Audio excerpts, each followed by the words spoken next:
Então agora vamos falar de intestino grosso. Intestino grosso é esse órgão que se continua a partir do intestino delgado. Ele se inicia aqui no orifício iliocecal, nessa união iliocecal, que é quando o ilho, última porção do intestino delgado, se une com essa porção do intestino grosso, que é o ciego, seco em português. O intestino grosso, ele mede cerca de 1,60 m. As suas porções, e assim nós vamos começar a estudar. Primeiro vamos delimitar as porções do intestino grosso, para falarmos de forma separada de cada uma delas. Então, o intestino grosso está formado por essa área bem dilatada, que é o ciego, e junto com o ciego nós temos essa prolongação, que é o apêndice vermiforme. Do ciego se continua o cólon ascendente. Do cólon ascendente, nós temos o cólon transverso em seguida. Porém, nessa dobra, nesse giro, se forma um ângulo, se forma uma flexura, denominada flexura cólica do lado direito. Lá em fígado nós vimos que essa flexura, esse ângulo, ele gera uma marca, uma impressão no lóbulo direito do fígado. Por essa razão, essa flexura cólica direita também é denominada de flexura hepática. Como eu havia falado, em seguida nós temos o cólon transverso. Considere que o cólon transverso é a porção mais larga, mais longa do tubo digestivo, ou melhor dizendo, do intestino grosso. Depois do cólon transverso, nós temos o cólon descendente, e aqui se obtém a mesma estrutura que conversamos lá do lado direito. Nós temos uma flexura, um ângulo cólico do lado esquerdo. E esse ângulo ele vai gerar uma impressão, inclusive vai ser uma das 3 impressões da cara visceral do baço. Por essa razão, essa flexura, esse ângulo cólico esquerdo, também se denomina ângulo esplênico. Temos o cólon descendente, como eu falei. Em seguida, esse cólon que faz essa dobra, essa sinuosidade, cólon sigmoide. E a partir daí, temos o reto, canal anal e o ânus. Então, de uma forma mais simplória, o intestino grosso, ele é o órgão que se estende desde a união iliocecal até o canal anal e o ânus. Uma outra forma de dividir o intestino grosso já tem um enfoque mais embriológico, um enfoque até mais cirúrgico e clínico. É dividir o intestino grosso em 2 cólons. Nós dizemos que da metade do cólon transverso para a direita, nós temos o nosso cólon direito. Assim como da metade do cólon transverso para a esquerda, nós temos o nosso cólon esquerdo. Essa é uma divisão anatômica mais simples, porém, para compreendê-la, nós temos que saber quais estruturas se localizam nesse cólon direito e nesse cólon esquerdo. Antes de especificarmos cada parte do intestino grosso, nós vamos estudar especialidades presentes nele. Nós temos 3 especialidades, das quais 2 são visíveis aqui, que caracterizam o intestino grosso. A primeira delas são as tenhas. Tenhas são essas saliências, aqui nós vemos uma, mas tenhas são essas saliências da capa muscular. O que é interessante sabermos sobre tenhas? Primeira coisa, onde elas se iniciam? As tenhas começam bem aqui, na base do apêndice. Isso é uma pergunta de prova recorrente. Onde se iniciam as tenhas? Portanto, elas se iniciam na base do apêndice. E elas seguem até o cólon sigmoide.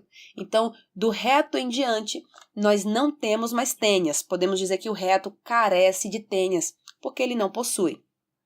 Mais uma informação válida. Essas tenhas, elas são em número 3. Uma delas é anterior, 2 são posteriores.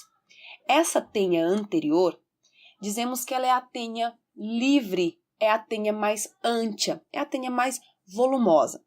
Ela tem uma anchura, né, que em português nós chamamos de largura, de 8 milímetros a 15 milímetros. Então, de 8 milímetros a 1,5 cm.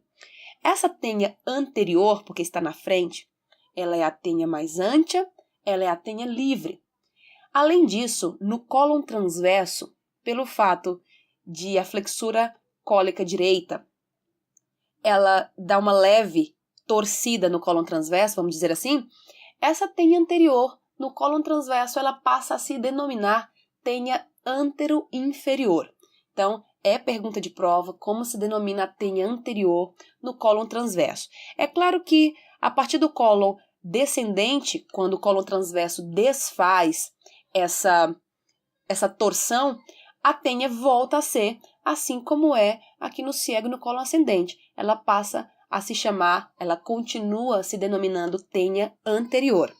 Além da tenha anterior, nós temos outras duas posteriores. Eu vou fazer só o marco aqui delas, para não dar muito trabalho eu voltar aqui a imagem. Mas as duas tenhas posteriores, uma é póstero-medial, a outra é póstero-lateral. De igual modo, essas tenhas elas mudam seu nome em se tratando de cólon transverso. A tenha póstero-medial, por exemplo, aqui no cólon ascendente, no cólon transverso, ela é a tenha póstero-inferior. E a tenha póstero-lateral, aqui no cólon ascendente, ela se torna póstero-superior no cólon transverso. Lembrando que no cólon descendente, elas voltam a ter o mesmo nome que no cólon ascendente. Outra especialidade do intestino grosso são as áustreas, ou bôtrias, ou abolionaduras. Essas áustreas são essas dilatações que formam algumas pregas aqui, alguns pliegues. Eles vão ter nome esses pliegues mais adiante, mas áustreas são essas dilatações que estão presentes nos cólons, né, no intestino grosso. Enfatizamos que as áustreas elas são mais desenvolvidas, elas são mais volumosas, mais dilatadas, aqui no ciego e também no cólon sigmoide. E falamos que no cólon transverso elas são mais numerosas. É claro que aqui elas reduzem a sua extensão e, além do mais, elas são mais numerosas porque o cólon transverso, naturalmente, é a porção mais larga do intestino grosso. Outra especialidade que não é percebida aqui na imagem são alguns acúmulos de massa gordurosa. Nós chamamos esses acúmulos de apêndices epiploicos ou apêndices omentais. Apesar que em histologia nós estudamos 4 capas constituindo o intestino grosso, em anatomia só se descrevem 3 capas. Uma delas é a capa mucosa, que aqui dizemos que é bastante grossa. A outra delas é a capa muscular, e aqui nós temos uma informação para a nossa prova. A capa muscular aqui no intestino grosso, além de ela gerar as tenhas, ela também gera esses pliegues semilunares que dividem as áustreas, ou as bôtrias, como falamos agora.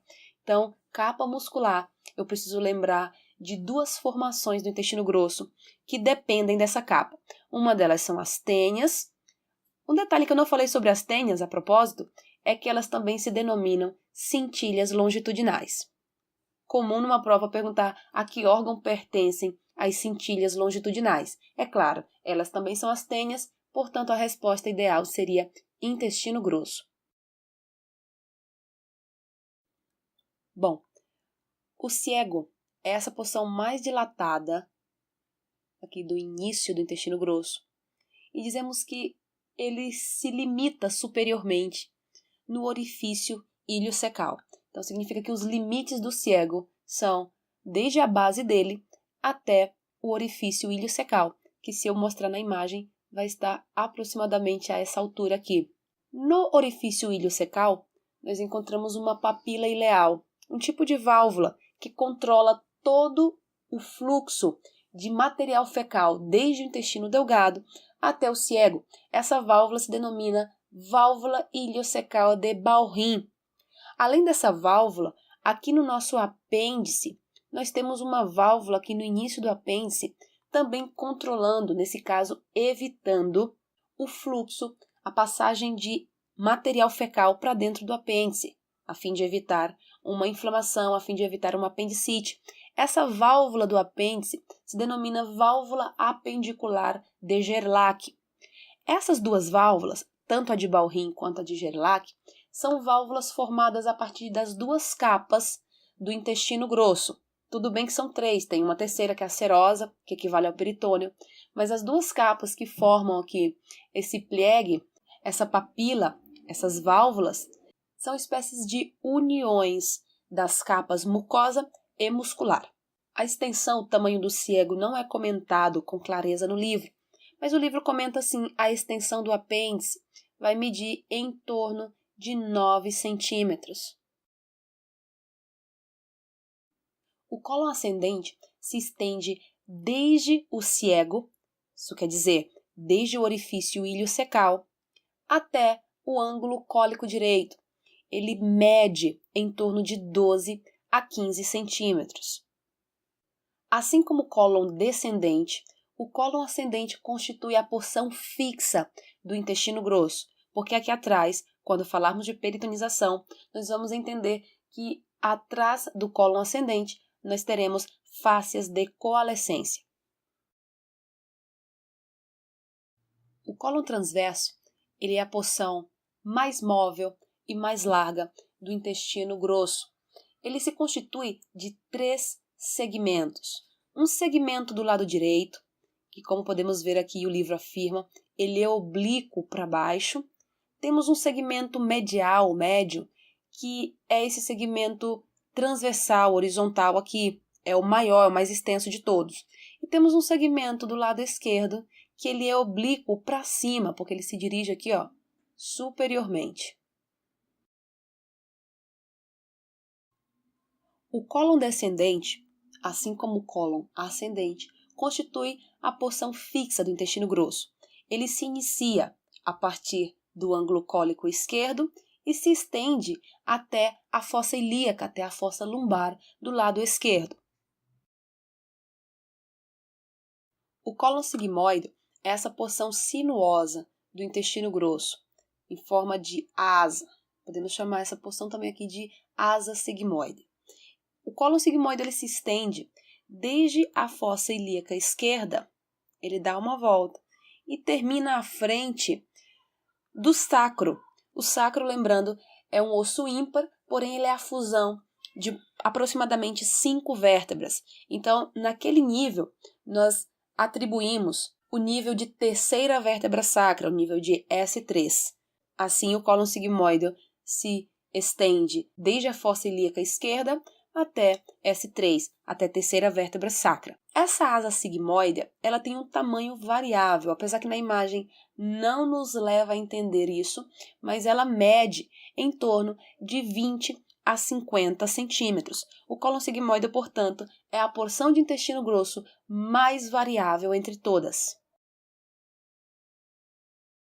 O reto é essa porção que se situa entre o cólon sigmoide e o canal anal.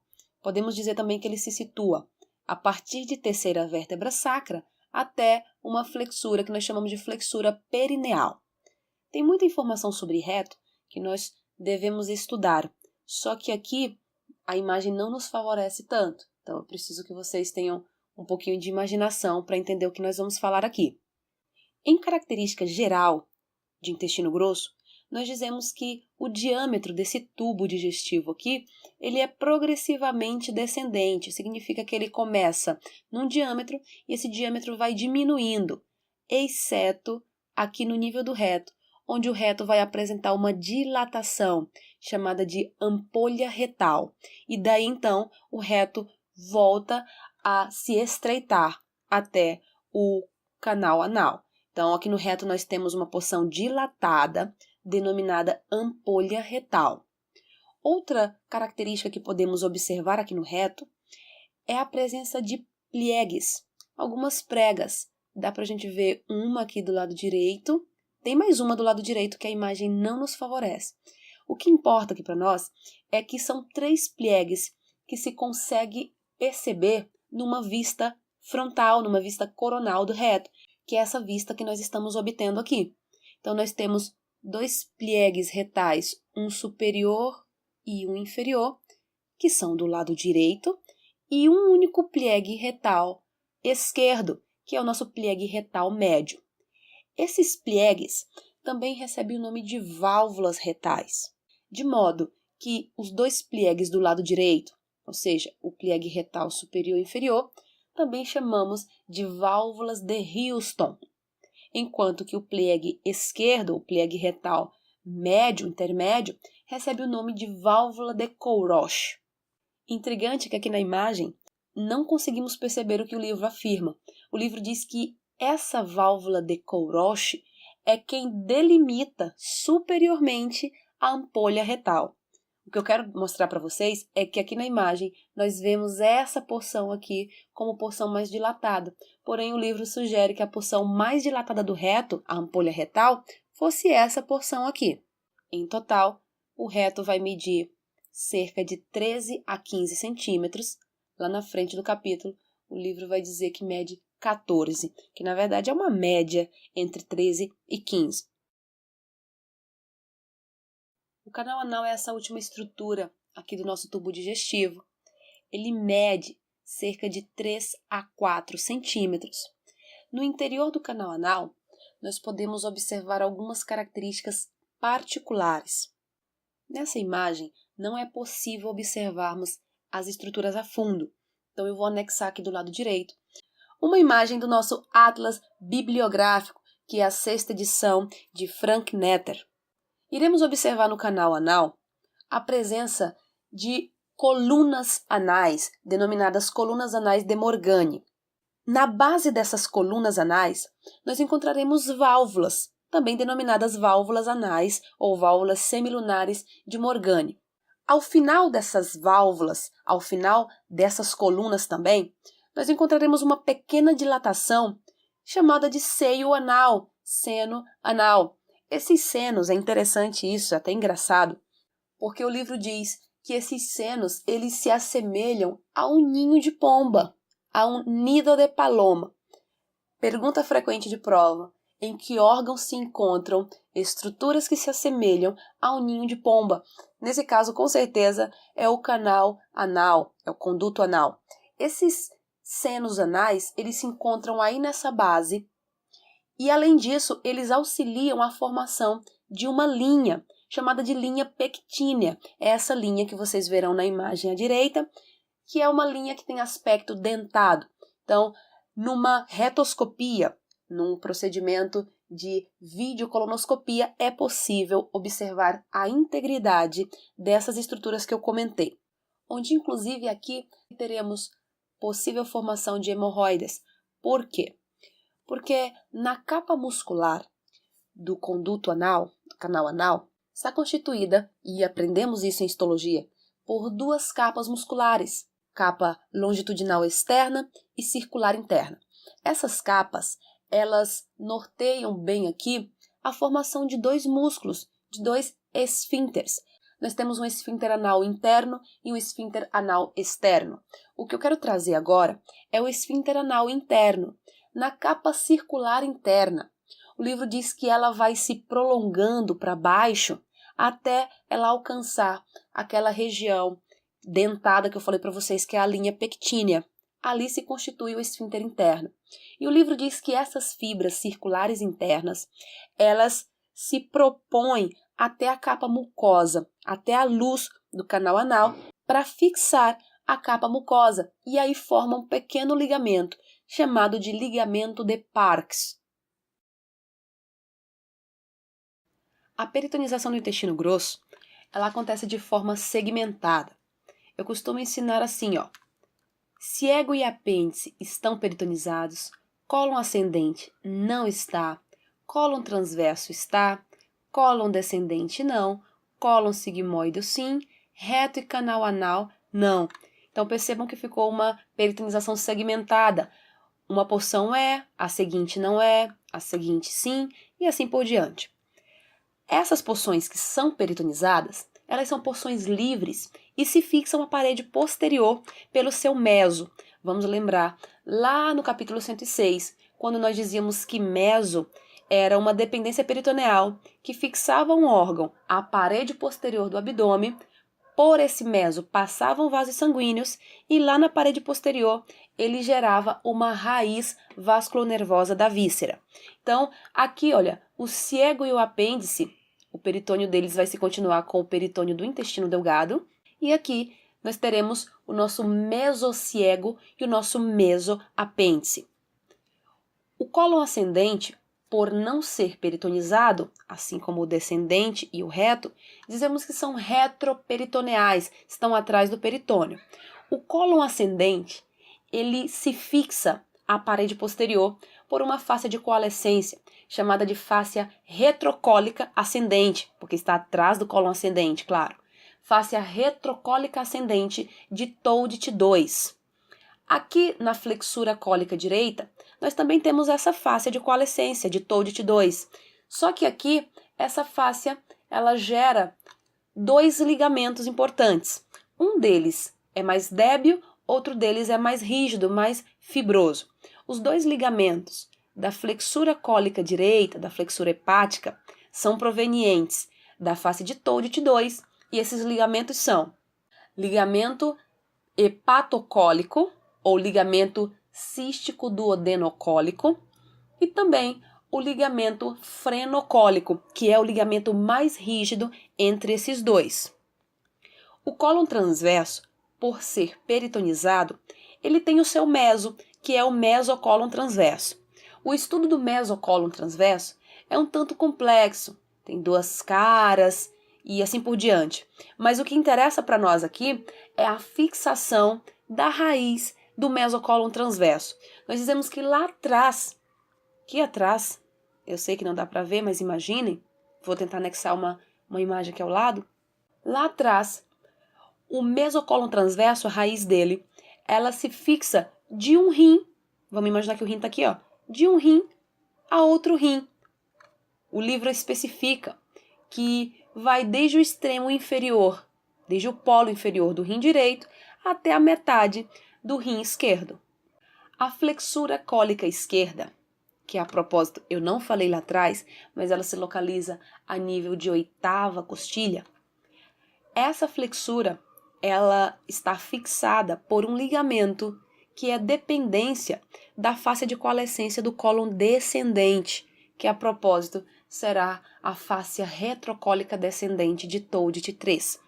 Dessa fáscia, aqui na flexura cólica esquerda, ou flexura esplênica, se produz um ligamento, chamado de ligamento esplenocólico ou esplenomesocólico de Buy. É uma pergunta muito recorrente nas provas. Ligamento de Buy fixa quais órgãos? Nesse caso, vai ser o baço, já que o ligamento é esplenomesocólico. Vai desde o baço até a flexura cólica esquerda. Como dito anteriormente, o cólon descendente ele não está peritonizado, ele tem uma fáscia de coalescência, denominada fáscia retrocólica descendente de Toudt III. O cólon sigmoide, sim, está peritonizado, e por estar peritonizado possui o seu mesocólon sigmoide, uma estrutura também de complexo estudo. Para o nosso caso aqui, ela não convém. O reto, podemos dizer que é a estrutura mais retroperitoneal que nós temos no intestino grosso. O peritônio parietal, quando passa à frente do reto, ele forma dois fundos de saco, que eu vou tentar mostrar para vocês aqui na próxima imagem. Quais são os fundos de saco que são produzidos pelo peritônio do reto, ou seja, pelo peritônio parietal que passa à frente do reto. Esses fundos de saco eles são distintos no homem e na mulher. Então, a seguir, eu já mostro para vocês como está formado esse fundo de saco no homem e, em seguida, na mulher.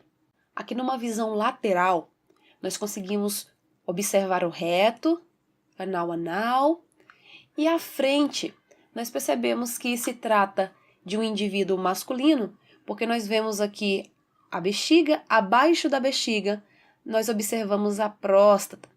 E aqui atrás da bexiga, a cada lado, nós observamos as duas vesículas seminais, característica do aparato reprodutor masculino.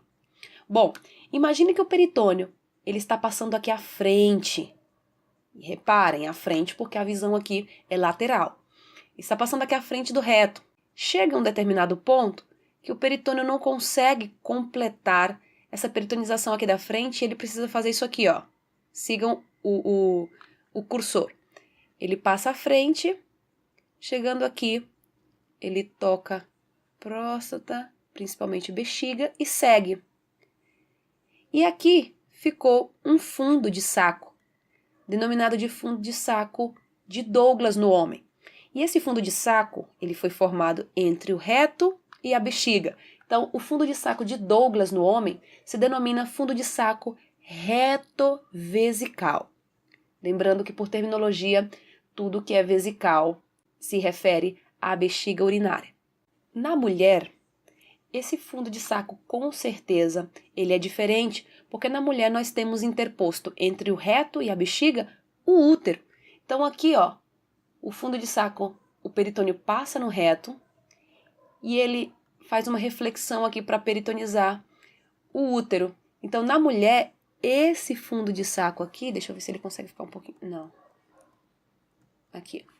Esse fundo de saco na mulher é o de Douglas. Só que aqui nós não podemos chamar de reto vesical. Nós chamamos esse fundo de saco de reto uterino. Além disso, temos um segundo fundo de saco, que não é de Douglas, não tem epônimo, que se forma aqui, ó, entre o útero e a bexiga. É esse espaço aqui, chamado de fundo de saco vésico-uterino ou útero vesical. Bom, eu sei que parece difícil, à simples vista, entender a vascularização do intestino grosso. Se observar essa imagem, esse monte aí de artérias, realmente vai ser complicado entender. Mas eu vou selecionar aqui de forma bem vagarosa para a gente entender cada detalhe dessa vascularização, porque afinal de contas é uma vascularização bastante detalhada. A princípio de tudo, antes de começarmos a vascularizar, coloquem em mente que aquele cólon direito que nós estudamos agora há pouco, ou seja, dessa metade para cá, vai ser propriedade da artéria mesentérica superior. E o cólon esquerdo, ou seja, dessa metade para lá, vai ser propriedade da artéria mesentérica inferior. Então, antes de atribuirmos uma rama para cada porção do intestino grosso, vamos entender sobre mesentéricas. Começaremos falando sobre a artéria mesentérica superior. A artéria mesentérica superior, assim como a inferior também, são ramas viscerais da aorta abdominal. E é claro, significa que elas são ramas que vascularizam vísceras. E a víscera que está em questão aqui é o intestino grosso. A artéria mesentérica superior, ela se origina a nível de T12, L1, L2. É variável o nível de origem dela. Mas no que ela se origina, aqui ela está aparecendo em azul porque eu selecionei ela, ó, passando lá atrás do cólon transverso.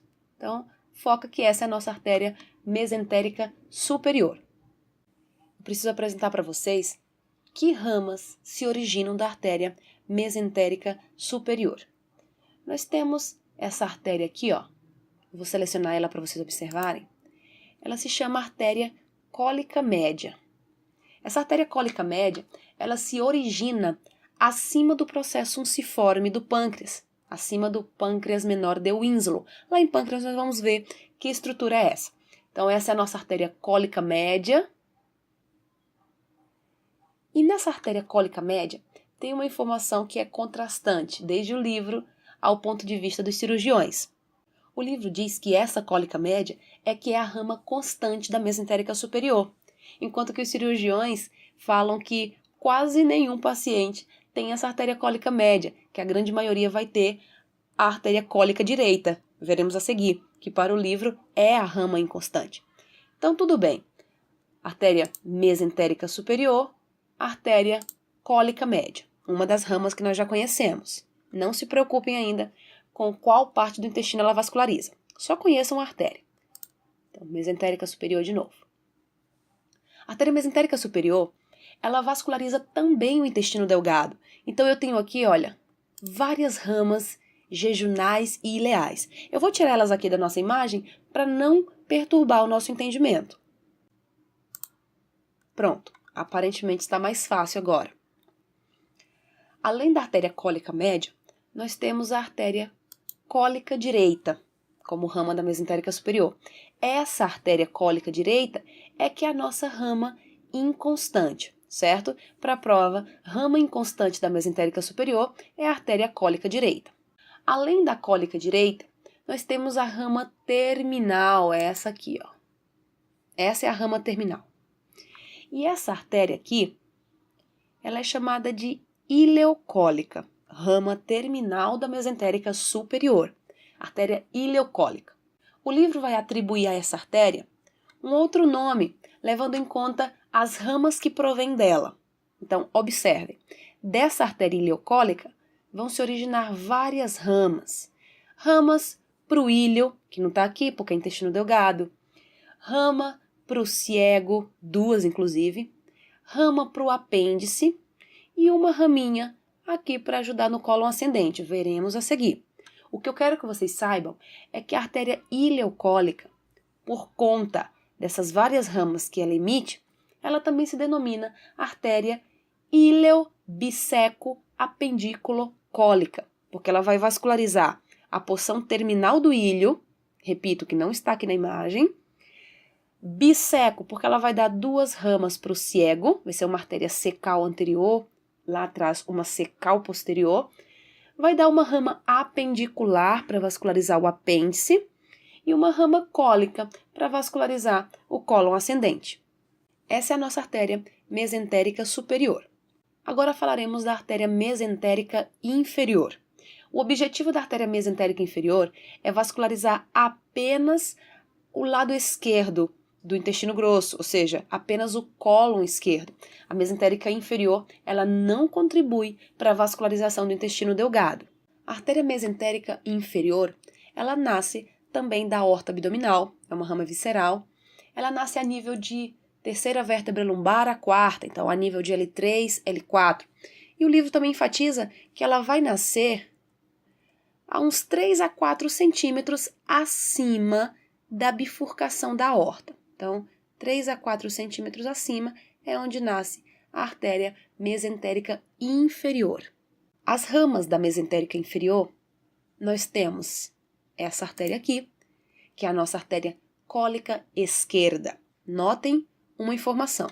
Lá na mesentérica superior, a cólica direita era a rama inconstante. Aqui não. Aqui a cólica esquerda é a rama constante. Na mesentérica superior, a cólica média era a rama importante, constante, que sempre tinha, de acordo com o livro. Aqui para nós, na mesentérica inferior, a cólica média é ausente ou é inconstante. Aqui a cólica média não aparece no nosso esquema, no nosso manequim, mas eu vou deixar para vocês registrado o nome dela. Se chama artéria cólica média acessória de Coulomb. Então não será possível mostrar para vocês essa artéria aqui, porque de fato ela é uma artéria inconstante. Além da artéria cólica esquerda, cólica média de Coulomb, que é inconstante, nós temos esse tronco, esse arco, na verdade, sim, é um tronco que o livro chama, que me dá essas artérias aqui, que são as artérias sigmoides. A gente já prevê que o objetivo delas é vascularizar o cólon sigmoide, mas não se fixem na porção ainda. E por último, nós temos essa artéria aqui, ó, que é a rama terminal da mesentérica inferior. Essa artéria é a artéria retal superior, também chamada de artéria hemorroidal superior. É a rama terminal da mesentérica inferior. Isso é pergunta de prova. Rama terminal da mesentérica inferior é a artéria retal superior. Conhecendo as mesentéricas, já temos aí um largo caminho andado para entender a vascularização do intestino grosso. Eu incluí aqui algumas ramas a mais, que não são das mesentéricas, são das ilíacas, porque na vascularização do reto e do canal anal, como vocês podem perceber, nós temos muitas ramas aí que não são da mesentérica inferior. Já que a mesentérica inferior vascularizaria esse lado esquerdo, imaginaríamos que ela sozinha vascularizaria também o reto e o canal anal, mas não. Vai haver contribuição aqui no reto e no canal anal de outras artérias, que vão ser ramas já das ilíacas, especialmente, fundamentalmente, das ilíacas internas. Por falar em ilíaca interna, vamos recapitular, ó. Temos a aorta que se bifurca a nível de L4 e L5 em duas artérias ilíacas comuns, ó, direita e esquerda. Vou fazer do lado esquerdo aqui, mas isso vai acontecer dos dois lados. A artéria ilíaca comum, ela se bifurca, por sua vez, numa ilíaca externa, que ela vai dar algumas ramas aqui na pelvis, mas o objetivo dela é se transformar em artéria femoral para descer para os membros inferiores. E nós temos a artéria ilíaca interna. Eu quero que vocês observem aqui que a nossa artéria ilíaca interna ela tem várias ramas. Eu separei só algumas aqui para nós, para a gente entender a vascularização do reto e do canal anal. A propósito, quando eu for vascularizar essa área, eu vou tirar as mesentéricas para ficar mais fácil o nosso entendimento. Então, vamos lá entender, atribuir uma rama para cada porção do intestino grosso. Vamos começar vascularizando o ciego e o apêndice. O ciego e o apêndice estão vascularizados por ramas da artéria ileocólica. Lembram que a artéria ileocólica é a rama terminal da mesentérica superior.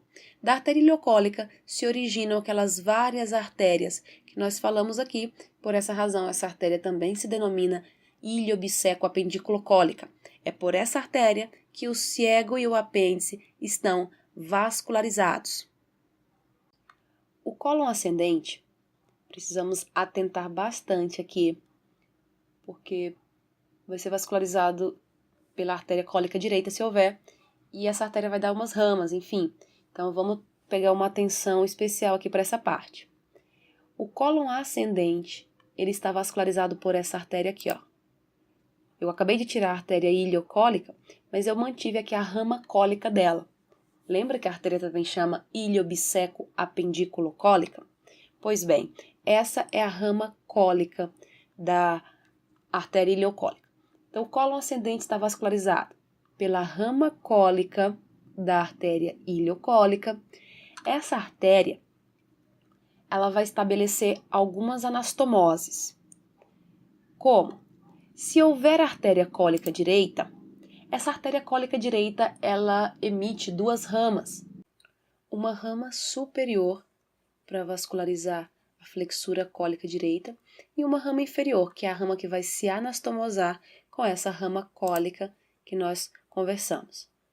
Então, aqui o cólon ascendente está vascularizado pela rama cólica da ileocólica, pela cólica direita, pela artéria cólica direita, se houver. Se não houver, já vou retirar ela aqui, nós temos a nossa artéria cólica média. A artéria cólica média, ela vai se anastomosar, apesar que aqui não está aparentando, mas ela vai se anastomosar com a rama cólica da ileocólica. Então, nós vamos ter uma anastomose aqui com a cólica média. Essa artéria cólica média, pessoal, ela se divide em duas ramas. Ela dá uma rama para o lado direito e vai dar uma rama para o lado esquerdo. Mas não foquem nisso não. O que interessa é que o cólon ascendente está vascularizado pela rama cólica da ileocólica, pela cólica direita, se houver, se não houver, pela artéria cólica média, junto com a rama cólica aqui. Assim está vascularizado o cólon ascendente. Vou dar preferência para vascularizar primeiro o cólon descendente e depois o cólon sigmoide, para depois vascularizar o cólon transverso. Vocês vão entender porque isso vai fazer sentido. Bom, o cólon descendente, a partir de então totalmente vascularizado, essas porções aqui, pela mesentérica inferior. Então, o cólon descendente, ele está vascularizado pela artéria cólica esquerda, que é a artéria constante aqui na mesentérica inferior, pela artéria cólica média acessória de Coinod, se houver, e também pelas artérias sigmoides. O que acontece aqui é que essas artérias sigmoides, nós temos em torno de 3, a primeira sigmoide, ela vai estabelecer anastomose com a cólica esquerda. Então, por isso que a gente diz que as sigmoides contribuem, porque na verdade não são todas, é só uma das sigmoides que vai se anastomosar aqui com o cólon descendente, com as artérias do cólon descendente. O cólon sigmoide, ele está vascularizado pelas artérias sigmoides, é claro. Como eu já falei para vocês, em torno de 3 a 6, formando esse arco das sigmoides. Aqui, nós levamos em conta para a nossa prova, uma anastomose importante que vai acontecer entre as sigmoides, creio eu que seja entre a terceira sigmoide e a artéria retal superior. Essa anastomose, ela se denomina anastomose de Sudeck, ou ponto crítico de Sudeck, que gera uma artéria chamada de artéria sigmoidea ima. Agora que já conhecemos a mesentérica superior e a mesentérica inferior, nós podemos vascularizar o cólon transverso. No cólon transverso, a nível do mesocólon transverso, uma estrutura que ficaria aqui, o meso do cólon transverso, nós temos a união, a anastomose das duas mesentéricas, mesentérica superior e mesentérica inferior. Essa anastomose se dá por duas artérias. Da mesentérica superior, a contribuição vem da artéria cólica média. E da mesentérica inferior, vem da artéria cólica esquerda. E aí se forma aqui no cólon transverso um arco na margem dele, chamado de arco marginal de Riolano. Esse arco muito perguntado nas provas. É o arco que vasculariza o cólon transverso. O que é esse arco? É uma anastomose de artéria mesentérica superior e mesentérica inferior. Ótimo! Através de quais ramas? Através da artéria cólica média e cólica esquerda. A vascularização do reto, ela se dá por três artérias retais, ou três artérias hemorroidais. Nós temos a artéria retal superior, que é essa aqui. Nós temos as artérias retais médias e nós temos as artérias retais inferiores. Notem que eu falei para vocês que nós temos a artéria retal superior e as demais artérias eu falei no plural, justamente por isso, e é óbvio até. Dessas artérias, veremos que elas surgirão das ilíacas internas. Essas artérias são pares, exceto a artéria retal superior, que é uma rama única, porque ela provém da mesentérica inferior, e a mesentérica inferior é uma artéria ímpar. Então vamos lá. Artéria retal superior, rama terminal da mesentérica inferior, vou tirar ela aqui. Nós teremos artérias retais médias. Essas artérias retais médias, elas são ramas diretas da ilíaca interna. Ó, artéria retal média direita e esquerda, vou tirar aqui, ó. Retal média direita e esquerda. E nós temos as artérias retais inferiores. Essas artérias retais inferiores, que são essas aqui, ó, essa e essa aqui, são ramas da artéria pudenda interna. Pudenda interna do outro lado, que por sua vez são ramas da ilíaca interna. Então vejam, ó, ilíaca interna, artéria pudenda interna e artéria retal inferior.